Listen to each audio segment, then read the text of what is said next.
L'édition 2023 de Les Traversées de la Gaspésie s'est déroulée du 5 au 11 mars. Un groupe de Matapédiens s'est lancé dans l'aventure de faire le tour de la pointe de la Gaspésie en ski de fond.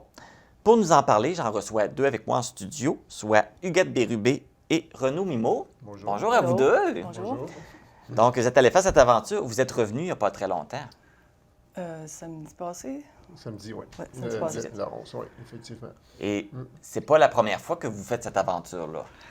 C'est notre 4e participation. On a fait 3 ans avant la pandémie et cette année. Oui. Et c'est quand même une grosse aventure. Ça dure une semaine. Oui, une semaine. 5 jours. Cette année, ils ont écourté d'une journée. C'était 5 jours au lieu de 6. Donc, c'est du ski là, à tous les jours. Si À on tous veut. les jours. Si on veut. C'est une activité de groupe.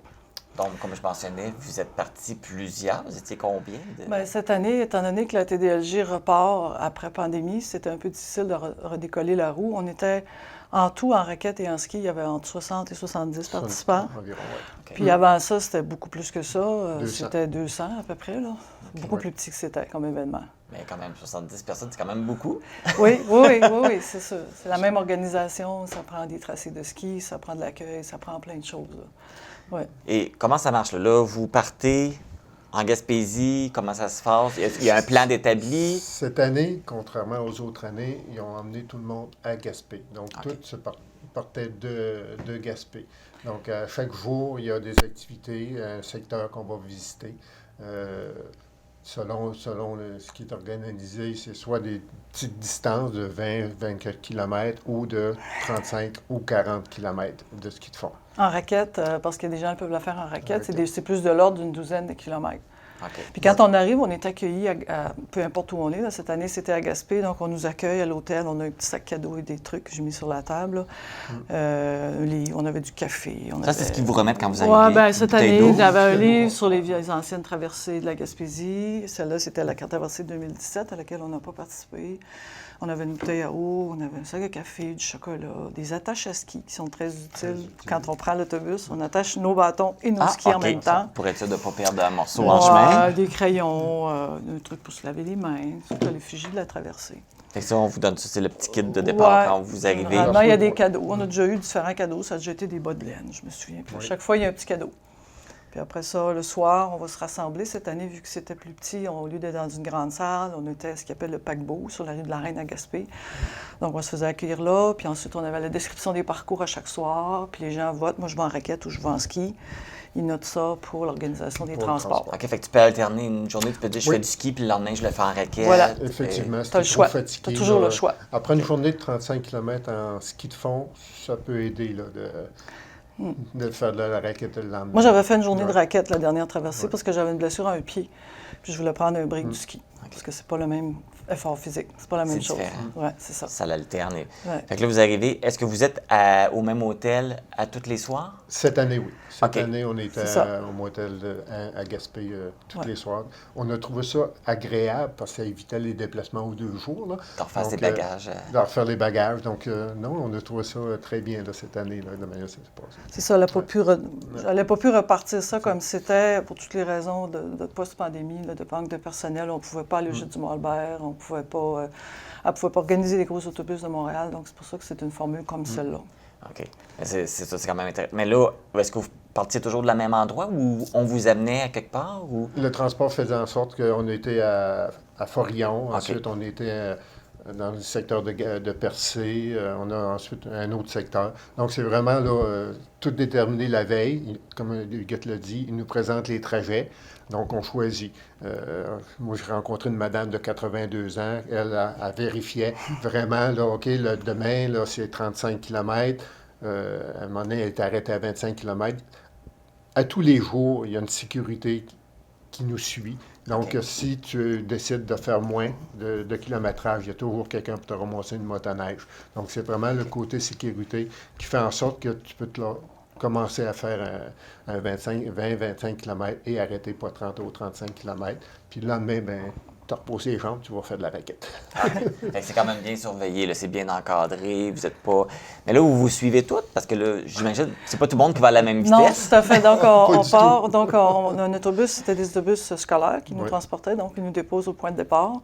Et puis, il y a toujours des ouvreurs qui sont partis en avant pour s'assurer que tout est correct. Puis, il y a toujours des fermeurs en ski, plus le photographe qui essaye de filmer en ski, qui a un petit peu eu de la misère, justement, parce que manquait de monde, les gens, c'était très rapide. Là, cette année, les skieurs étaient très rapides, en arrachant un peu. Là. Fait que, donc, on part chacun à notre rythme.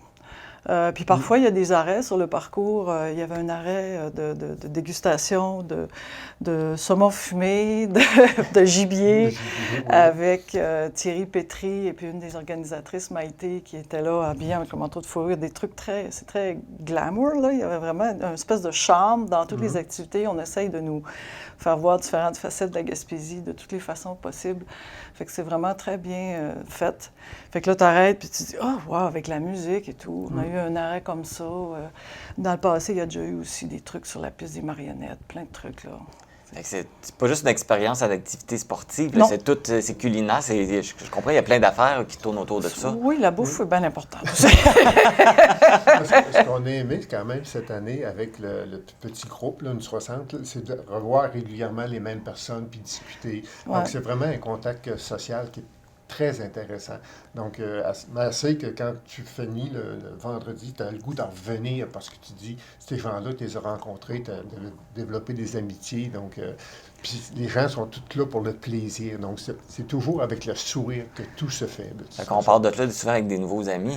Bien, souvent, il y a des gens qui se rencontrent, qui ont déjà des connaissances communes parce que c'est du monde qui s'intéresse au plein air. La plupart du temps, c'est des gens de plein air, donc ils connaissent déjà quelqu'un qui a fait ci, qui a fait ça. Puis des fois, il peut y avoir effectivement des débuts de choses en commun.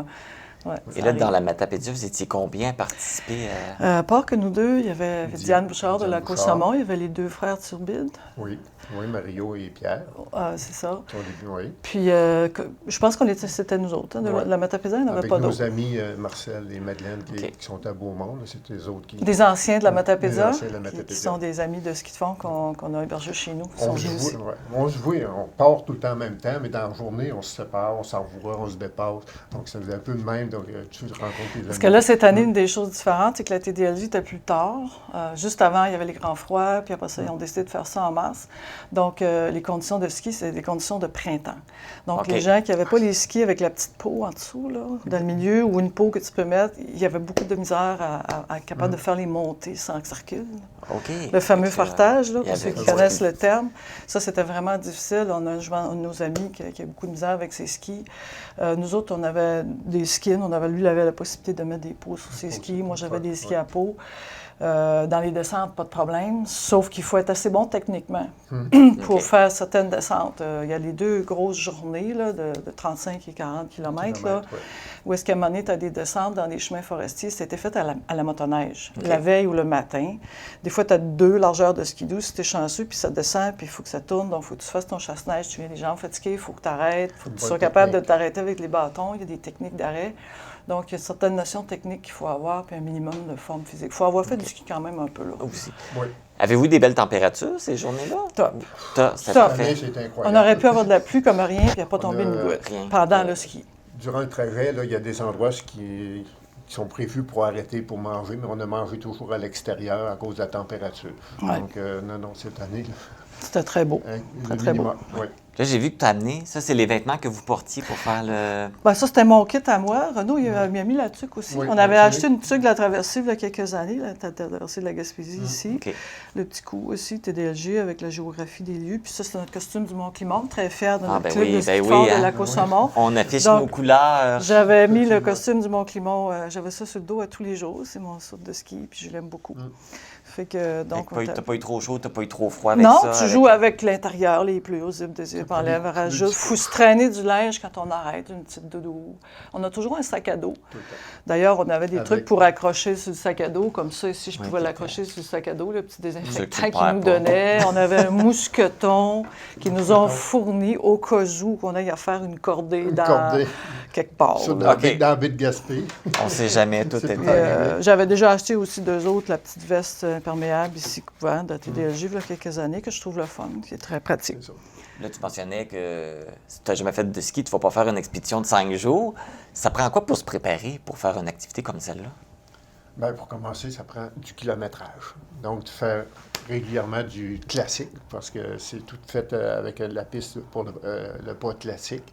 Donc, pratiquer, faire du kilométrage, avoir quelques centaines de kilomètres dans les jambes au préalable, aller dans des endroits qui te permettent de pratiquer les techniques de descente. Okay. C'est surtout ça là, qui fait, même nous autres, on a beaucoup de ski dans les jambes.